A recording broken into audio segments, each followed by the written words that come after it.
ठीक है ना। सबसे बड़का उदंड है तुम लोग, नहीं थोड़ा सा से बड़का बड़का कोई नहीं है, गुंडा है तुम लोग।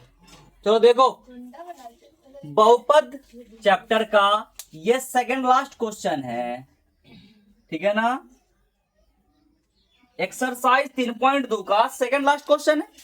यहां से देखिए आपको क्या कहा गया है कि यदि x-1 तथा x+4 जो है बहुपद px इतना बड़ा सा है और qx इतना बड़ा सा है का एक गुणनखंड है, ठीक है ना, है।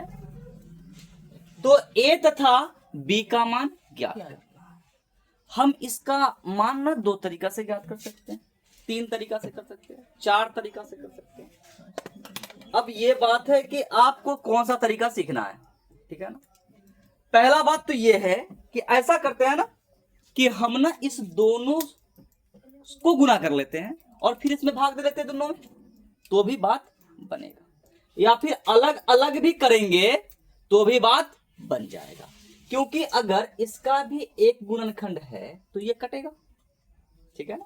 जैसे मान के चलिए कि 6 है, ये हमारा 2 और 3 का गुणनखंड है, 2 और 3 का गुणनखंड है ना।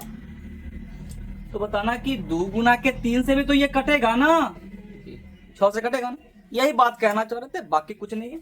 आप लोगों को नॉर्मल तरीका बताते हैं, भले ही थोड़ा बड़ा जाएगा, ठीक है ना, थोड़ा बड़ा जाएगा, सोचना ज्यादा नहीं है, बस समझना है, ठीक है ना। देखिए एक बार ना हम x-1 से इस बहुपद को भाग देंगे और एक बार x-1 से इस बहुपद में भाग देंगे, तो 2 भाग हो गया। फिर x+4 से इसको अलग देंगे और x+4 से इसको अलग देंगे, तो 4 बार हुआ ना भाग, 4 बार देंगे, ठीक है ना।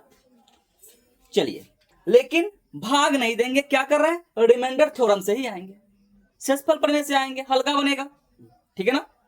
तो यहां पे देखिए कि एक को ना हम g मान लेते हैं, एक को हम f मान लेते हैं, क्योंकि यहाँ पे p भी और q भी दो बहुपद ही है। ऐसा नहीं है कि इसका कोसेंट ही है, ऐसा नहीं है, ठीक है ना। दो बहुपद है, ठीक है। बहुपद 1 गिवन है, क्वेश्चन में गिवन है, क्या क्या दिया गया, दिया गया है px बराबर है x² minus 3x+2 into x² plus 7x plus a, ठीक है। q है हमारा x² plus 5x plus 4 into x² minus 5x plus b, ठीक है। मान लेते हैं लेट कि f बराबर है एक x माइनस का 1 और g बराबर है x प्लस का 4, ये माने हैं। एक बार ना क्या करते हैं कि x-1 से f से हम दोनों में भाग देते हैं, देखते हैं कि शेष हमारा कितना मिलता है, ठीक है ना। अकॉर्डिंग टू क्वेश्चन, प्रश्न से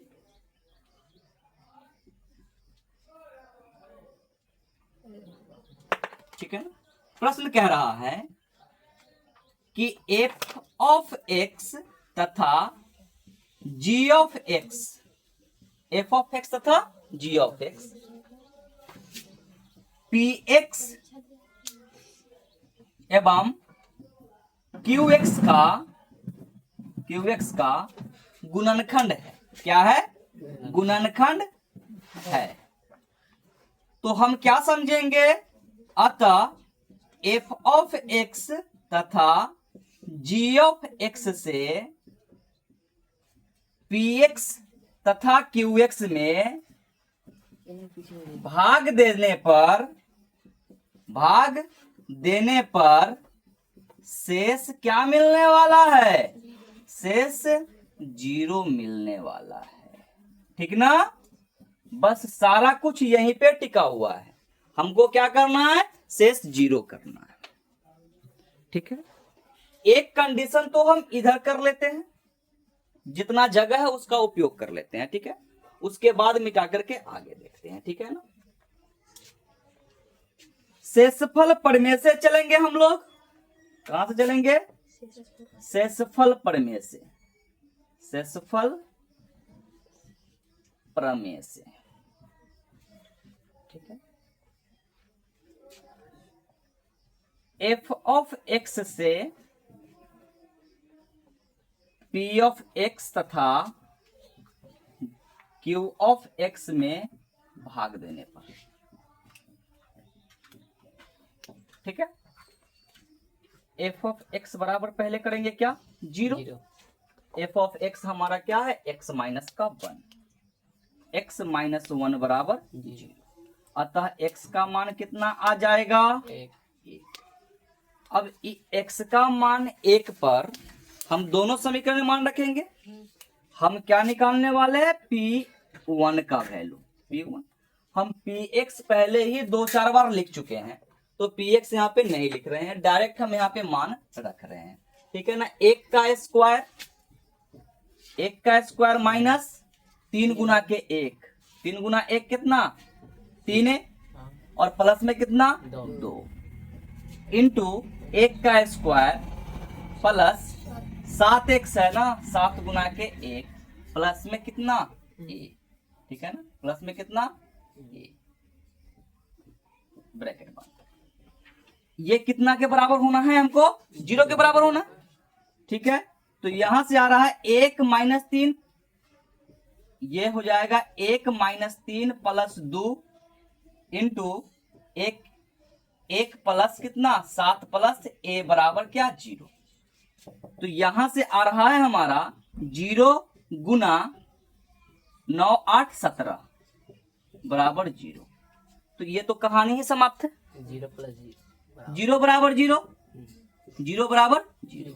पहली बात है कि ये समीकरण हमारे कोई काम ही नहीं आया, मुफ्त में कर दिए, इससे हमारा कोई बात बनने वाला नहीं। अगर हमको a बराबर कुछ मिलता, b बराबर कुछ मिलता, तब ना आगे बढ़ते। तो यहां से हमको इसकी आवश्यकता नहीं, तो क्या करते हैं? इसको छोड़ देते हैं। अब क्या करते हैं कि Q1 का मान निकाल लेते हैं। क्या करते हैं? Q1 का मान निकालते हैं। Q1 बराबर, Q1 ये है ना, x square plus 5x plus 4। तो यहां पे पहुंचे हम 1 का स्क्वायर प्लस 5 गुना के 1 और प्लस में कितना? 4, प्लस में 4, ठीक है, इंटू 1 का स्क्वायर माइनस 5 गुना के 1 और प्लस में कितना? b, प्लस में कितना? ये कितना के बराबर होगा? 0 के बराबर। क्लियर है ना? 0 के बराबर। तो यहां से इसको सोल्व करते हैं तो 1 का square 1 plus 5, 1 plus 5 plus 4 into 1 का square 1 minus 5 plus b equal to कितना? 0। ठीक है, यहां से एक समीकरण तो मिला हमको। क्या मिला? मिला ये 5 और 5 10 गुना -5 प्लस 1 -4 प्लस कितना? b इक्वल टू कितना? 0। यहां से देखिए कि इस 10 को अगर हम उधर भेज दें तो 0/10 0, तो यहां से आ जाएगा -4 प्लस b बराबर भी कितना? 0। तो b का वैल्यू कितना आ गया? 4। b का मान आ गया ना? b का मान कितना आ गया? 4। इस समीकरण को हम यहां लिखते हैं, यहां, ठीक है ना, -4 प्लस b इक्वल टू कितना? 0। ठीक है ना। मान के चलिए कि यहां पे आ गया है 10 इसका, ठीक ना, यही चीज यहां पे लिखे हैं। अब देखिए कि b बराबर -4 को इधर भेजेंगे तो प्लस में कितना आ जाएगा? 4। ये एक आंसर तो आ गया। दूसरा आंसर के लिए हमको क्या करना है? थोड़ा सा कष्ट करना है। ठीक है, देख लीजिए, इसको देख लिए, ध्यान दीजिएगा। नेक्स्ट के लिए क्या करना है कि gx से अब px तथा qx में भाग देंगे। ठीक है ना, एफ ऑफ एक्स का काम हो गया। यहां से हमको एक में ही आंसर मिला, 1 0 हो गया था, ठीक है ना। अब क्या कर रहे हैं, अब जी ऑफ एक्स से पी ऑफ एक्स तथा क्यू ऑफ एक्स में भाग देने पर प्रयोग तो हम शेषफल प्रमेय का ही करने वाले हैं, ठीक है ना। तो सबसे पहला काम क्या है कि जी ऑफ एक्स को 0 बनाना, ठीक है। और जी ऑफ एक्स हमारा चल रहा है x plus 4, x plus 4 equal to 0, तो x का वैल्यू -4, ठीक है ना। x का वैल्यू कितना, -4।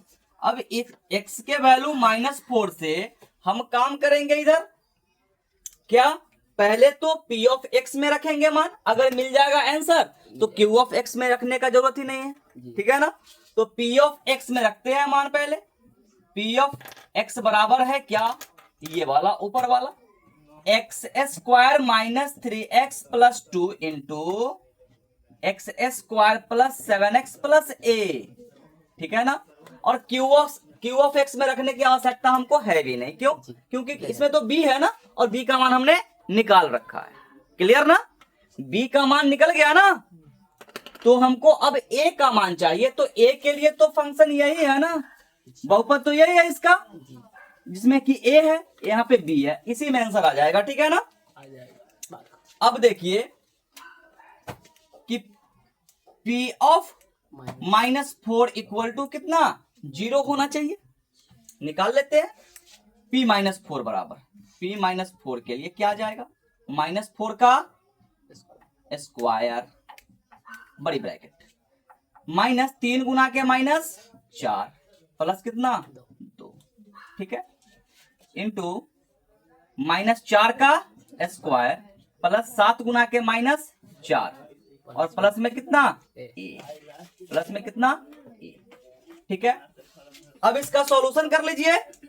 सॉल्यूशन करेंगे तो हमको क्या मिलने वाला है, 16 माइनस माइनस प्लस 12 और प्लस में कितना 2, प्लस में कितना 2 इंटू 16 माइनस 7 चौक 28 प्लस कितना a इक्वल टू कितना 0, क्लियर है। इस दोनों को जोड़िए तो ये 30 आ जाएगा ना, इंटू 28 में से 16 घटेगा तो कितना बचेगा -12 इक्वल टू कितना, सॉरी प्लस a छूट गया ना, प्लस a इक्वल टू कितना 0। 30 को उधर भेज दे तो 0 के बटा में जाएगा, तो -12 प्लस a बराबर 0 बटा कितना 30, -12 प्लस a बराबर भी 0। अब ध्यान दीजिए कि -12 उधर जाएगा और फाइनल आंसर a आ गया हमारा, a बराबर +12, ठीक है ना। a का मान है यहाँ और b का मान है यहाँ, यही है हमारा क्या आंसर, क्लियर है ना। एक क्वेश्चन बच रहा है, लास्ट क्वेश्चन, वो अगले क्लास में, ठीक है। नहीं कराएगा।